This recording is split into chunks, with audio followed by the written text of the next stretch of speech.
ये कहानी सिर्फ मूर्ति की नहीं बल्कि सत्ता, विरासत और चतुराई की। ये खेल जितना दिखता है उससे कहीं ज्यादा गहरा है।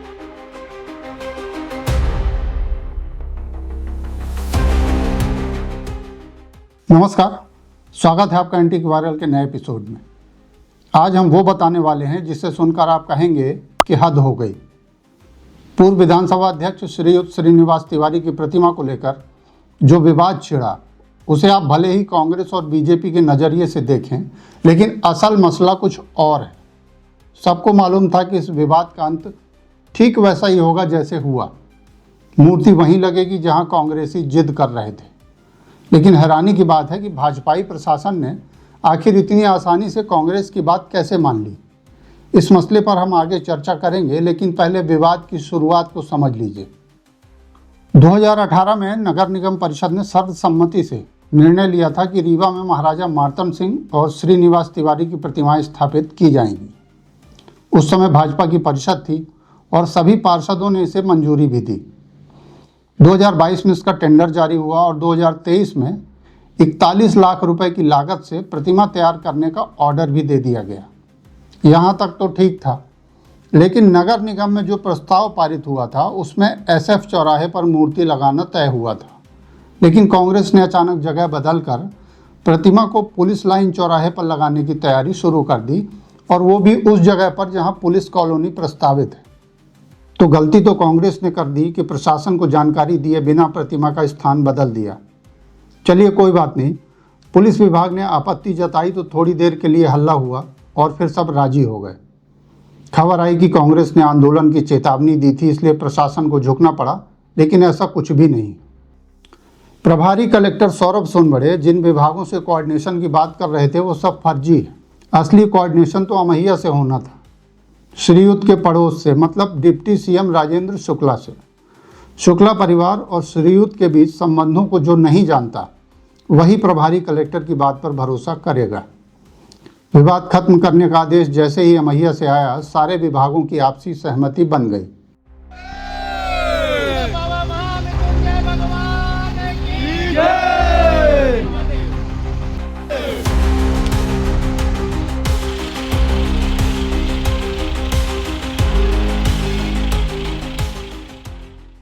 राजेंद्र शुक्ला कभी नहीं चाहेंगे कि श्रीयुत की प्रतिमा लगाने पर कोई अवरोध हो, जबकि 2023 में नई प्रतिमाओं की स्थापना पर हाई कोर्ट ने ये कहते हुए रोक लगाई थी कि सड़कों और चौराहों पर महापुरुषों की प्रतिमाएं स्थापित न की जाएं, ताकि यातायात बाधित न हो।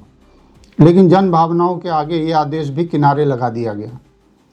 श्रीयुत के घोर विरोधी रहे बीजेपी सांसद जनार्दन मिश्रा पहले तो पुलिस विभाग की तरफ से वकालत करते दिखे, लेकिन अगले ही दिन ठंडे पड़ गए। इतना तूल देने की जरूरत नहीं है, और मैं समझता हूं कि ये राजनीतिक पाखंड है और कुछ नहीं है। मूर्ति के लिए जगह है, अलॉटेड है, मूर्ति के लिए जगह उपलब्ध करा रहा है नगर निगम, लेकिन वो जबरदस्ती है कि नहीं हम तो पुलिस विभाग की छाती में लगाएंगे, तो पुलिस विभाग अपनी छाती में थोड़ी ठुकवाएगा। तो फिर आखिर अवरोध पैदा किसने किया? इसकी कहानी बड़ी दिलचस्प है। असल में अवरोध खुद श्रीयुत के अपने घर से पैदा हुआ।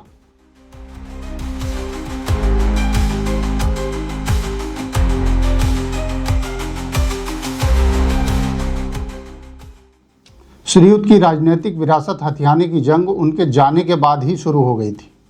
विरासत का मतलब विधायक या सांसद बनना नहीं, बल्कि श्रीयुत की विचारधारा के बल पर राजनीति करना है। विरासत के दावेदार तो बहुत थे, लेकिन कुछ लोग जल्दबाजी में समझौता कर बैठे। हम बात कर रहे हैं त्योंथर से बीजेपी विधायक सिद्धार्थ तिवारी की, जो श्रीयुत के पोते हैं।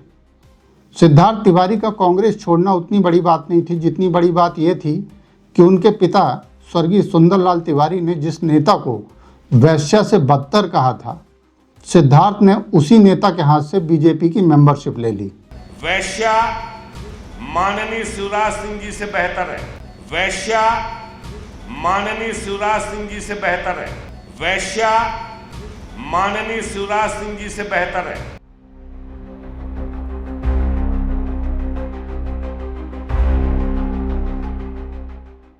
विरासत की दावेदारी यहीं से कमजोर पड़ गई।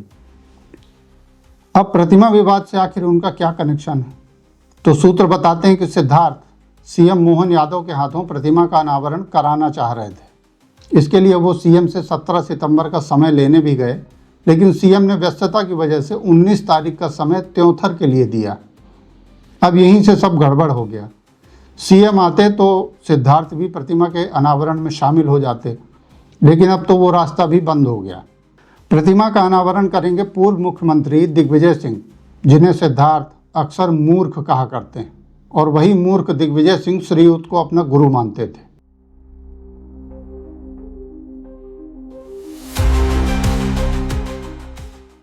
श्रीयुत के चेले एमपी से लेकर छत्तीसगढ़ तक हैं, तो क्या सब के सब मूर्ख हैं? इस पर चेलों को चिंतन करना चाहिए।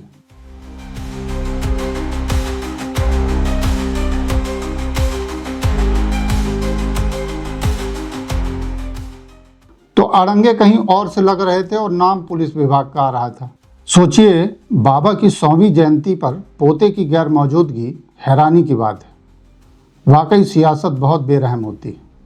अब विरासत की असल दावेदारी को समझिए। श्रीयुत की प्रतिमा के अनावरण का आयोजन उनकी बहू अरुणा विवेक तिवारी ने किया, जिसमें दिग्विजय सिंह सहित कांग्रेस के प्रदेश अध्यक्ष जीतू पटवारी, नेता प्रतिपक्ष उमंग सिंगार सहित कई कांग्रेसी दिग्गजों के शामिल होने की बात कही जा रही है। तो घोषित रूप से श्रीयुत की विरासत को संभालने की जिम्मेदारी उनकी बहू पर है, जिन्हें कांग्रेस की राजनीति में अभी तक कोई खास मुकाम हासिल नहीं हुआ। आगे देखना दिलचस्प होगा कि अरुणा श्रीयुत की विरासत को कहां तक ले जाएंगी। लेकिन इतना तो तय है कि 17 सितंबर का कार्यक्रम सिर्फ जयंती समारोह या प्रतिमा अनावरण नहीं, बल्कि कांग्रेस का शक्ति प्रदर्शन भी है।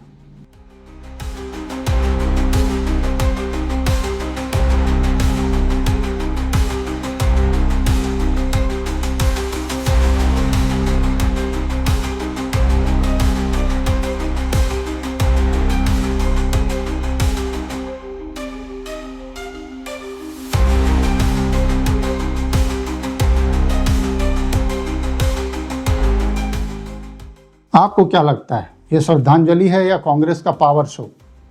विंध्य में कमजोर हो चुकी कांग्रेस क्या प्रतिमा अनावरण से मजबूत होगी? अपनी राय कमेंट बॉक्स में जरूर लिखें। वीडियो को शेयर करें और चैनल को सब्सक्राइब करें ताकि हमारे अपडेट्स आपको मिलते रहें। तब तक के लिए नमस्कार।